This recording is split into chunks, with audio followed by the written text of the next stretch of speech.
뉴스 속으로. 지난주 대선 TV 토론에서 트럼프 후보에게 완패한 조 바이든 대통령보다 카멀라 해리스 부통령이 양자 대결에서 승산이 더 큰 것으로 드러났습니다. 또 다른 조사에서는 버락 오바마 전 대통령의 부인 미셸 오바마 여사가 트럼프를 압도할 것으로 보는다는 이 조사 결과도 나오고 있습니다. 또 트럼프 전 대통령이 유죄 판결을 받은 성추문 입막음 돈 스캔들의 형량 선고가 9월로 2달이 연기됐습니다. 담당 재판부는 이 기간 중에 전직 대통령의 재임 중 행위는 면책 특권이 인정된다라는 연방 대법원의 판결을 살펴볼 방침입니다. 또 월스트리트저널은 어제 팔레스타인 무장정파 하마스와 이스라엘이 전쟁을 시작한 지 9달이 된 가자 지구에서 살인과 폭력, 강도와 같은 강력 범죄가 늘고 있다고 보도했습니다. 이스라엘 군대의 공격으로 인한 사망자 외에 범죄로 목숨을 잃는 민간인이 많아지면서 국제기구의 현지 원조도 위험해졌다라는 진단입니다. 자, 봉화식 기자. 안녕하십니까? 이 민주당 안팎에서 이 대선 후보 교체론이 가라앉지 않고 있는데 이 조 바이든 대통령의 트럼프에 대한 경쟁력이 두 여성들보다 뒤지는 것으로 나타나고 말았습니다. 우선 카멀라 해리스 부통령과는 어떻습니까? 네, CNN이 최근에 여론조사 기관에 의뢰해서 첫 토론이 끝나자마자 전국의 유권자 1274명을 대상으로 조사를 해서 어저께 결과를 발표했죠. 여기에 따르면은 트럼프 공화당 후보가 49% 그리고 조 바이든 현직 대통령이 43%로 약 6%포인트 차이가 났는데 확실히 트럼프가 앞서는 것으로 나타났습니다. 그 반면에 카멀라 해리스 부통령과 트럼프가 맞붙었을 때의 가상 대결, 이 결과는 트럼프 47%, 해리스 45%, 오차 범위 내에서 박빙 구도로 나왔습니다. 특히 해리스 부통령이 여성층 그리고 무당파에서 강세를 보였는데요. 여성의 44%는 바이든을 지지한다고 의사를 표명했는데 같은 여성인 해리스에게는 절반인 50% 훨씬 많이 지지 의사를 표명했고 무당파 유권자 역시 바이든에게는 34%만 지지한다고 했지만 해리스에게는 43%가 우호적인 반응을 보였습니다. 그런데 또 다른 기관 영국의 로이터 통신이 1000명을 대상으로 한 조사에서는 바이든 현직 대통령 그리고 트럼프 공화당 후보가 나란히 40% 동률인 것으로 나왔습니다. 그리고 해리스와 트럼프의 가상 대결은 로이터 통신 조사에 따르면 해리스가 42% 그리고 트럼프 43% 역시 오차 범위 내에서 초격차를 보이고 있었는데요.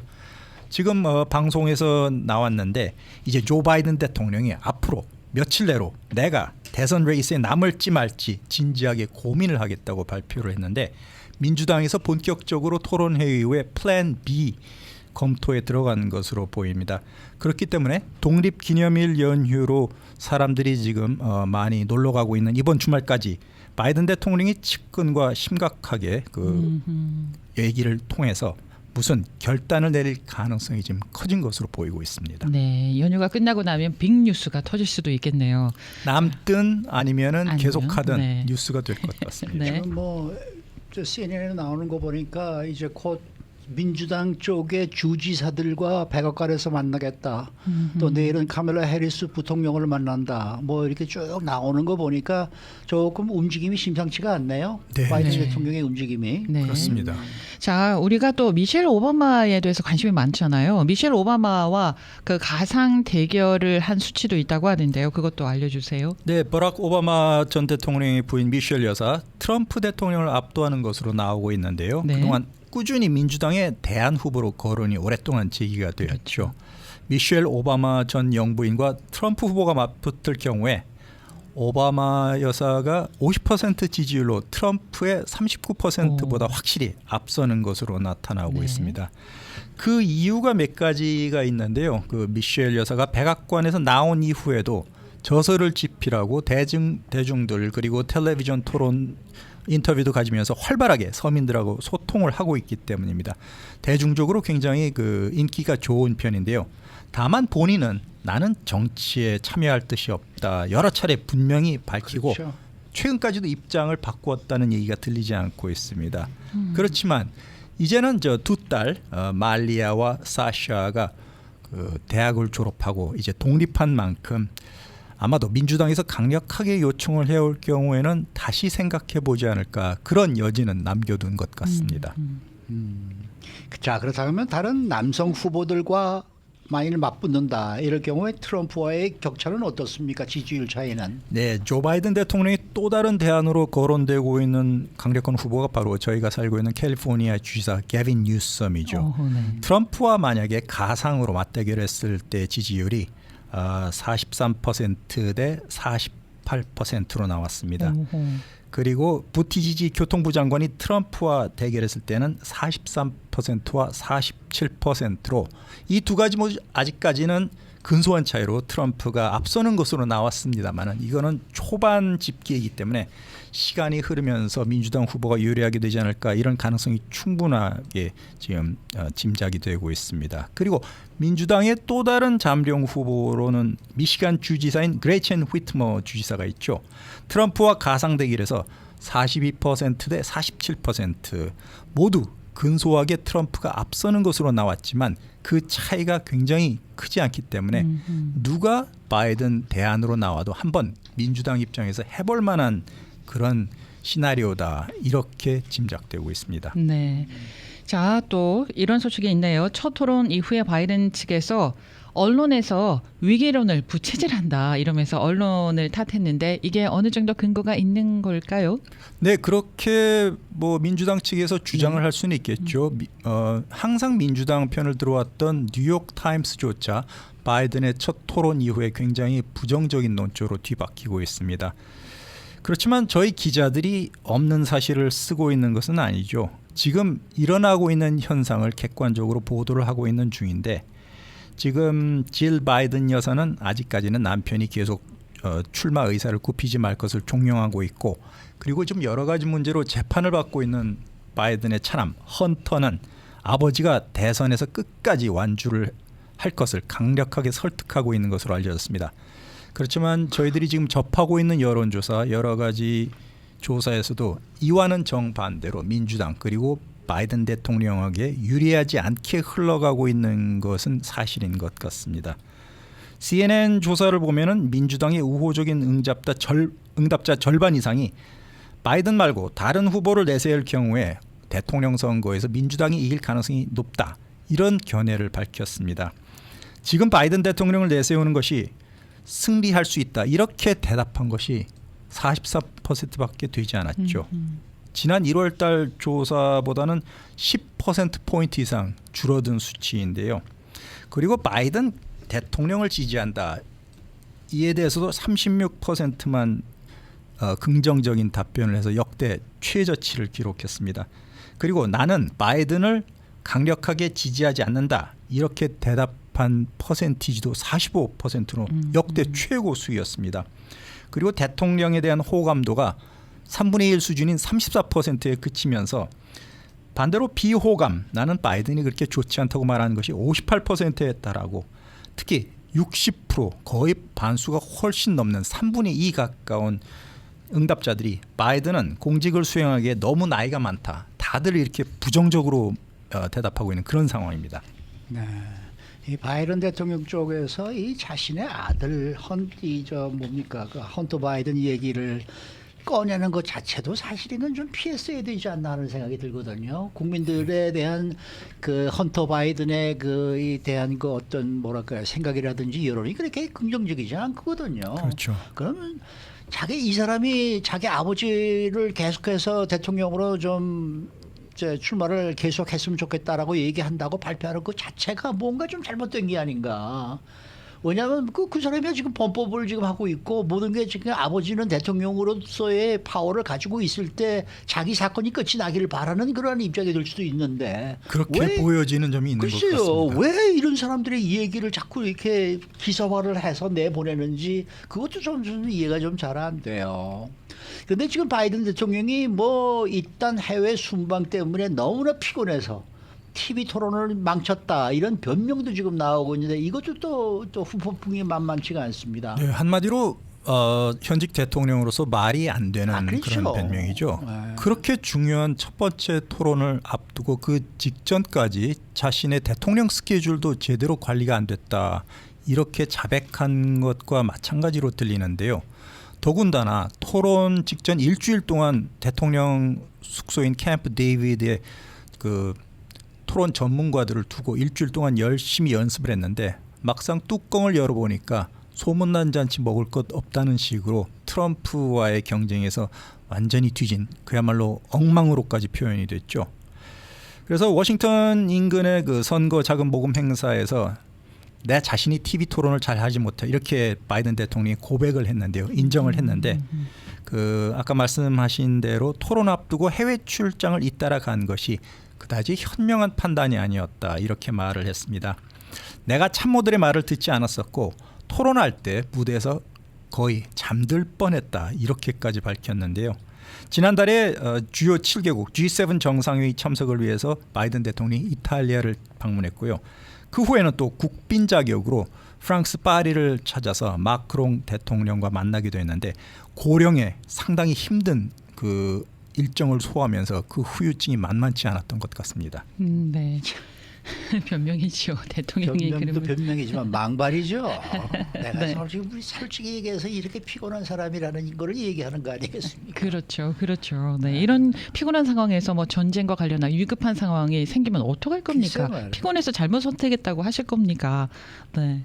자, 이런 가운데 트럼프 전 대통령의 유죄 판결을 받았던 성주문 입막음 돈 스캔들이요 형량 선고를 앞두고 갑자기 9월로 연기가 됐습니다. 네, 다음 주에 예상대로 형량 선고가 열리지 않을까 이렇게 예상이 됐었는데 이제 9월로 다시 연기되는 돌발 변수가 생겼죠. 네. 담당 재판부는 전직 대통령 트럼프가 재임하고 있는 동안에 공적인 행위에 면책 특권이 인정된다는 연방 대법원 판결에 대해서 이것이 바로 지금 트럼프가 유죄 판결을 받은 사건에까지 영향을 끼칠지 여부를 그걸 다시 한번 숙고하기 위해서 이 2달간 형량 선고를 미뤘다고 이렇게 해명을 했습니다.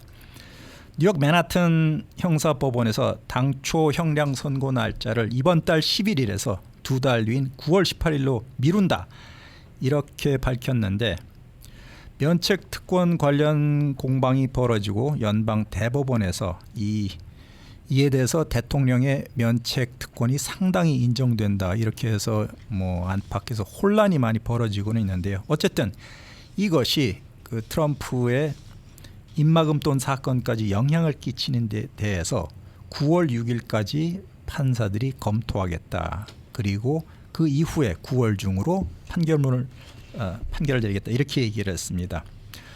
트럼프 변호인단이 원래부터 법원에 그 입막음돈 재판 유죄 판결을 아예 파기를 해달라고 예전에 요청을 했는데 연방 대법원에서는 재임 중의 행위가 퇴임 이후에도 형사 기소 면제 대상이 된다. 이렇게 일부 수용하는 취지의 결정을 내려서 결국 공화당 측에 큰 승리를 안겨준 것으로 지금 보여지고 있습니다.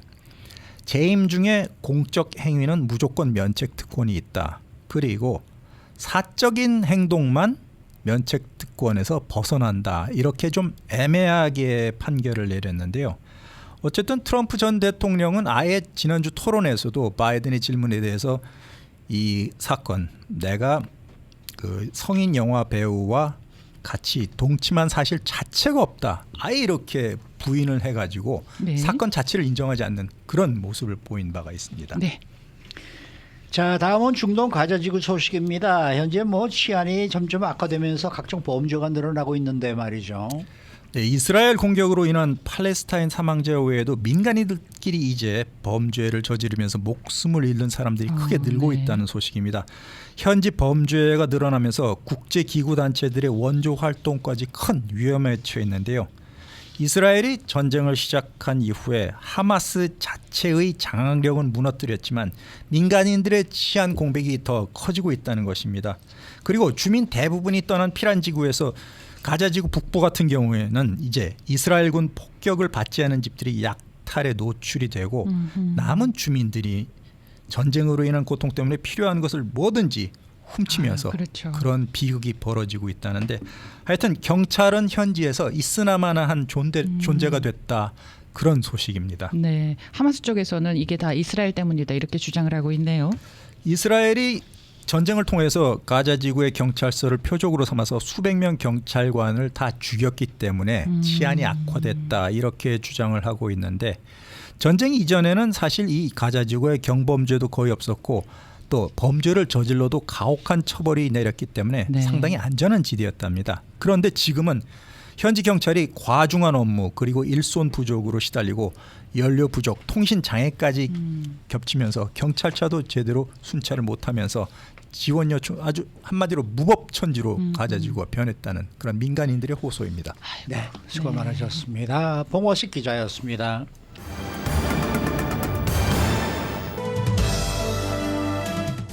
인사이드 아메리카.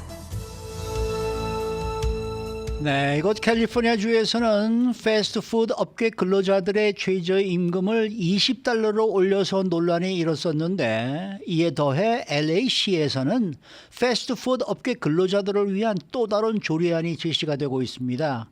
과연 이 조례안에는 어떤 내용이 담겼는지 알아보겠습니다. 또 이 독립기념일 주간에는 MZ세대가 유급휴가를 내는 대신에 조용한 휴가를 즐기고 있다는 여론조사 결과가 나왔습니다.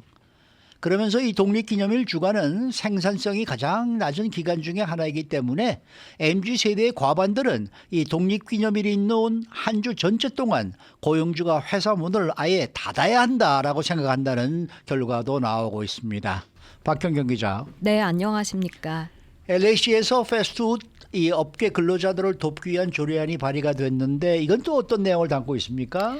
네, 크게 보면 이 근무 스케줄에 있어서 보다 안정적이고 일관될 수 있도록 하고 또 유급 휴가까지 제공하는 내용입니다. 패스트푸드 업계 근로자들은 일정치 않은 근무 스케줄 때문에 자신의 재정이나 육아, 또 병원 예약, 그리고 그 밖에 다른 업무를 계획하기 어렵다고 불평해왔다고 LA타임스가 전했는데요. 휴고 소토 마르티네스 LA 시의원은 이를 겨냥해서 관련 조례안을 어제 발의했습니다. 네, 그러면 어떤 식으로 그 패스트푸드 업계 근로자의 근무 스케줄을 조정한다는 얘기인가요? 네, 조례안에선 고용주가 소매업체 근로자들에게 사전에 근무 스케줄을 제공토록 요구합니다.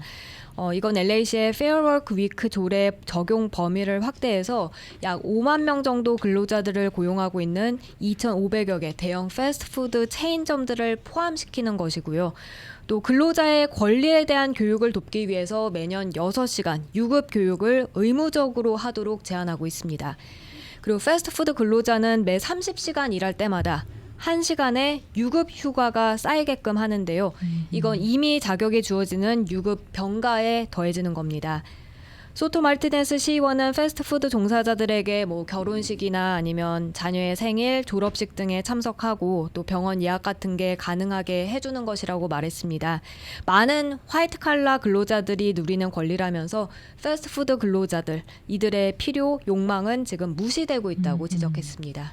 이 같은 내용의 LA시 조례에 대해서 분명히 업계는 또 반발할 것 같은데 어떻습니까? 네, 아무래도 관련 업계에 강력한 반대에 부딪히는 모양새인데요.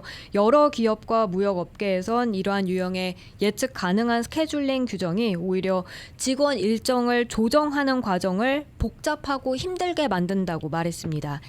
LA 지역 상공회의소는 유사한 LA 카운티 조치가 이미 이커머스 기업들과 경쟁하고 있는 그런 그렇게 고군분투하는 기업들의 방해가 될 것이라고 설명했고요. 또 캘리포니아주 식료품협회는 마지막 순간에 직원을 변경하는 게 매우 어려워질 것이라고 우려했습니다.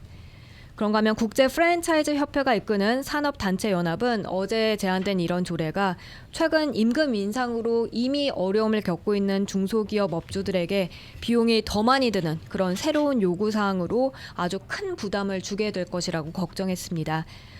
놀스리지와 엔시노에서 블레이즈 피자 프랜차이즈를 소유한 업주는요, 이 직원 근무 시간을 이미 10% 정도 줄였고, 캘리포니아주 최저임금 인상에 대처하기 위해서 이 메뉴 가격을 인상해야 했다면서 그 이상의 더 많은 비용은 더 이상 감당할 수 없다고 말했습니다. 네, 하지만 패스트푸드 근로자들은 당연히 이 조례 추진을 환영하고 있을 듯합니다. 네, 관련 노조 측은 이 같은 조례를 통해서 네. 직장에서 중요한 보호를 받게 되는 5만 명은 패스트푸드 근로자인 동시에 이들은 또 뭐 부모나 조부모, 학생, 생계를 꾸리는 이들이라고 말하면서 크게 환영하는 모습입니다.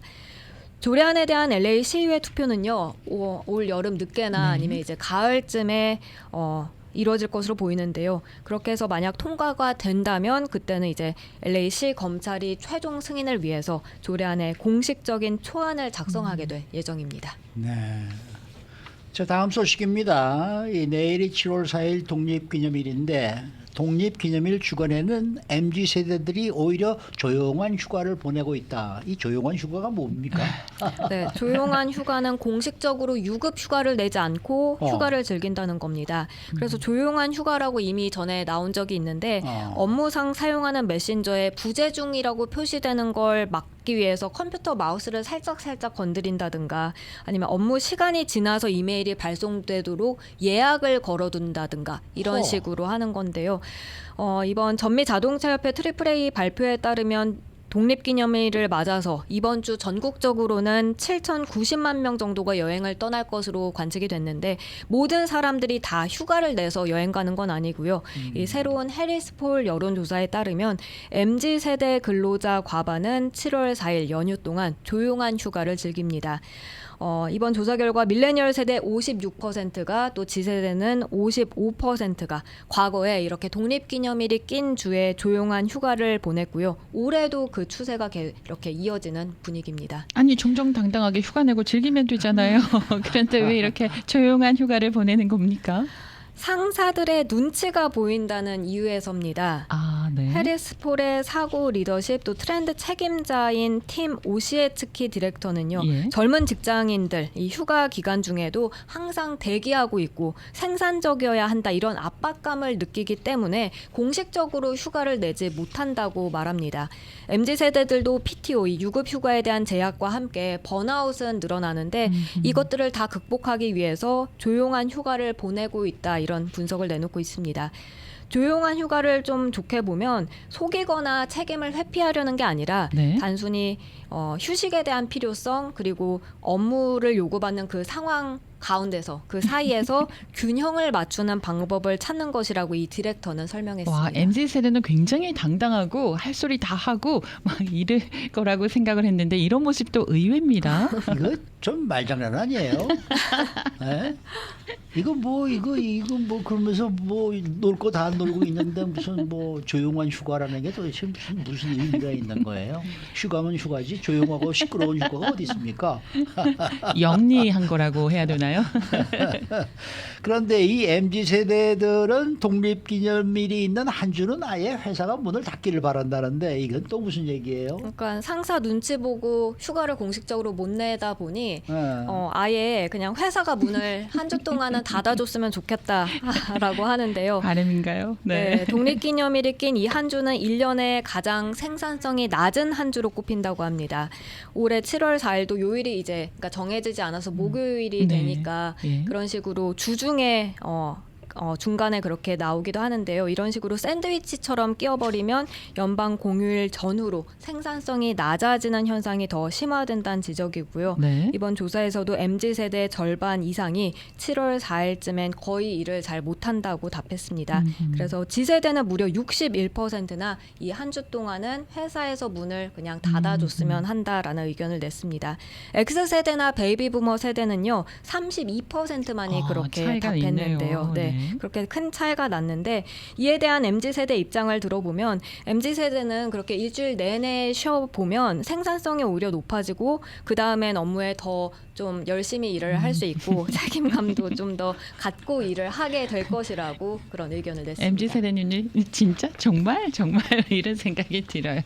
베이비 부모나 또는 Z 세대들은 충분히 좀 쉬고 나면은 더 열심히 일할 거라는 믿음이 있거든요. 근데 MZ 세대는 정말 그렇게 쉬고 나서도 열심히 일할 수 있어요? 라는 의문이 살짝 드는 거는 저만의 생각인 듯합니다. 참 부러운 세대예요.